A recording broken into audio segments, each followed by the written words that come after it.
Hi viewers, అందరికీ నమస్తే friends. నిన్న బీసీసీఐ T20 సిరీస్కి సంబంధించిన ఇండియా స్క్వాడ్ని ప్రకటించింది.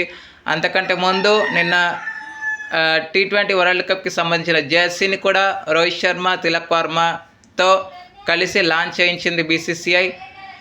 సో మరి స్క్వాడ్ ఏ విధంగా ఉంది అనేది చూద్దాం. ముందుగా బ్యాటర్స్ వచ్చేసి Shubman Gill vice captain, Suryakumar Yadav captain, Tilak Varma, Abhishek Sharma. Next wicket keepers Sanju Samson, Jitesh Sharma. Next all-rounders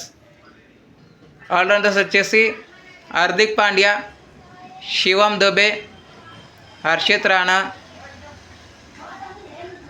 Washington Sundar, Axar Patel. Next bowlers Jasprit Bumrah, Harshdeep Singh, Kuldeep Yadav, Varun Chakravarthy. So friends, ఇవి T20 స్క్వాడ్. మీకు ఎలా అనిపించింది? ఇంకేమైనా చేంజెస్ ఉంటే బాగుండేదా అనేది మీ ఒపీనియన్స్ని కామెంట్ బాక్స్లో కామెంట్ చేయండి. I will give the reply. Thank you friends. ఇలాంటి అప్డేట్స్ కోసం ఛానల్ని సబ్స్క్రైబ్, షేర్, లైక్, కామెంట్ చేయండి. మరొక అప్డేట్తో మీ ముందుంటాను ఫ్రెండ్స్. అంతవరకు సెలవు, నమస్కారం.